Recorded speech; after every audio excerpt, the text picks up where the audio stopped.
भारत में एसआईआर का मुद्दा संसद से उठकर सुप्रीम कोर्ट तक जा पहुंचा है। देश के 12 राज्यों में एसआईआर फॉर्म भरने की प्रक्रिया शुरू हो चुकी है। इसी बीच एडवोकेट सुबोध चंद्र रॉय ने सुप्रीम कोर्ट में याचिका दायर कर कहा कि एसआईआर प्रणाली में बदलाव की आवश्यकता है। उन्होंने मांग की है कि ए फॉर्म ठीक है, लेकिन बी फॉर्म में तत्काल संशोधन की आवश्यकता है ताकि आम लोगों को परेशानियां न उठानी पड़े। आइए और सुनते हैं उन्होंने क्या कहा। मोदी, क्या मामला है जो एसआईआर को लेकर पिटीशन दायर करनी पड़ी? हाँ, एसआईआर को मामले में एक बहुत ही फंडामेंटल एक क्वेश्चन है जो अभी तक भारत में उठा नहीं। हम लोग तो फॉर्म भर रहे हैं।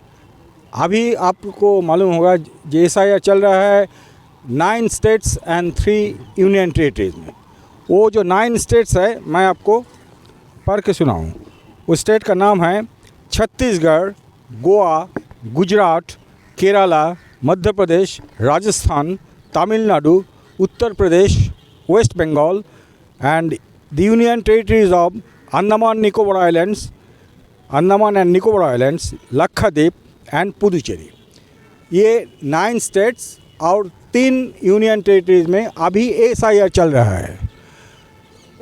बहुत ही प्रॉब्लम हो रहा है विभिन्न स्टेट में। जो ये बहुत जल्दबाजी हो रहा है ये करने के। एसआईआर का जो प्रोसेस है इसमें ये बीएलओ जो कर रहा है, बीएलओ का ऊपर बहुत बड़ा प्रेशर आ रहा है। इसका खिलाफ बहुत मामला हो रहा है, सुप्रीम कोर्ट में भी है। लेकिन जो फंडामेंटल क्वेश्चन है ये एसआईआर मामले में एक भी अभी तक उठा नहीं। वो मामला है ये जो प्रोसेस है, ये प्रोसेस इल्लीगल है कम्प्लीटली। क्यों आप सोच रहे?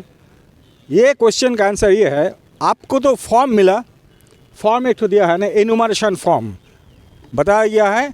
वो फॉर्म को फिलअप करके दे दो। फॉर्म आपने देखा है? हम लोग बहुत देखा है एकदम। क्या बताया?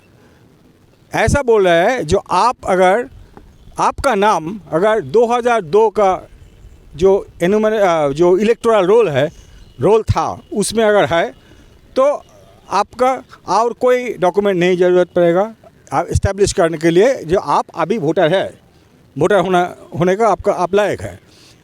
अगर आपका वो 2002 में आपका नाम नहीं हो, सपोज़ आपका कोई रिलेटिव का नाम था।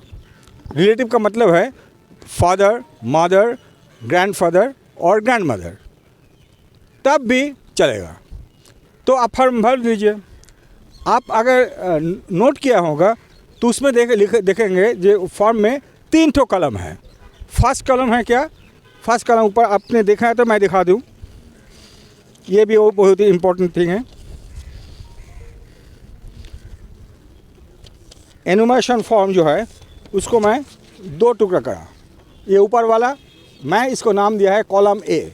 ये देखिए कॉलम ए। कॉलम ए में है क्या? ऊपर में आपका नाम, इलेक्टर्स नेम, आपका जो voter ID card, epic number, address, ये सब लिखा है। क्योंकि अभी इलेक्शन कमीशन के पास आपका ये सारे डॉक्यूमेंट है। आपको क्या करना पड़ेगा? ये कॉलम ए में ये सब भर दीजिए। इलेक्टर, आपने इलेक्टर है, अभी इलेक्टर है ना, भर दीजिए। कॉलम में तो भर दिया।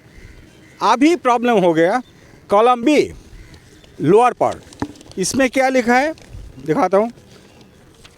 ये देखिए कॉलम बी तो वो फॉर्म में लिखा नहीं, मैं लिख दिया इसे सुविधा के लिए। देखिए बायां में जो है कॉलम बी, दाहिना में कॉलम सी मैंने लिखा।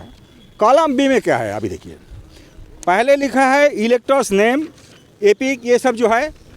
अभी कॉलम बी में कहते हैं आप भरिए details of the इलेक्टर in the electoral roll of the last SIR. ये इलेक्टर कौन है? आप हैं, आप ही है ना। आपका इधर ये फॉर्म, ये कॉलम भरने पड़ेगा। इधर कोई इफ्स एंड बट्स नहीं है। आप इलेक्टर अभी है तो वो इलेक्टर का नाम भरिए जो 2002 में थे। लेकिन ये भी हो सकता है 2002 में आप नहीं थे, बिल्कुल नहीं थे, आपका जन्म में हुआ 2002 के बाद। इस टाइम ये केस में आप भर सकेंगे ये कॉलम बी? नहीं, दैट्स इम्पॉसिबल। कॉलम बी तो आप भर नहीं सकेंगे। ये कॉलम आपका ले नहीं है। तो आपका लिए जब नहीं है तो इलेक्टर लिखा क्यों? नंबर 1। अच्छा, सपोज वो जो बोल रहा है मुंह में, जो आपका नाम अगर 2000 लास्ट एसआईआर में नहीं है, तब आपका कोई रिलेटिव का नाम हो तब भी चलेगा। क्या करेंगे? आप दाहिना कलम में लिख दीजिए। हम लोग सब दाहिना कलम में भर दे रहे हैं। जिसका नाम 2002 में नहीं है, दाहिना कलम में चाहे कलम भी सी में। लेकिन हम लोग की ऐसा बुद्धू है, क्या लिखा है इधर? है लिखा है क्या भर दीजिए। जिसका नाम 2002 आपका नाम नहीं है तो आपका पिता का नाम कि माता का नाम होगा, लिख दीजिए ना। ऐसा तो इधर नहीं है। लिखा है details of the relative whose name is given in the previous column in the last SIR. Previous column का मतलब है कॉलम बी। लेकिन आपका खुद का तो नाम नहीं थे, तो खुद का जब नाम नहीं है तो आपका कोई डिटेल्स इधर नहीं रहेगा, कोई रिलेटिव का डिटेल्स भी नहीं रहेगा।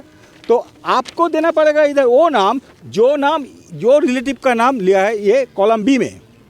ठीक है ना? Is it not absurdity? ये पॉसिबल है क्या? बताइए। सर, आपका आपने जो याचिका लगाई है उसमें क्या मांग की है? मांग क्या है इसे यार? सिंपल, जो ये एसआईआर प्रोसेस में जो फॉर्म एनुमरेशन फॉर्म डिस्ट्रीब्यूट किया है, सुप्रीम कोर्ट को मैं ये रिक्वेस्ट किया है, प्रेयर, जो आप डिक्लेयर कीजिए जो कॉलम बी है इलीगल एंड अनकॉन्स्टिट्यूशनल।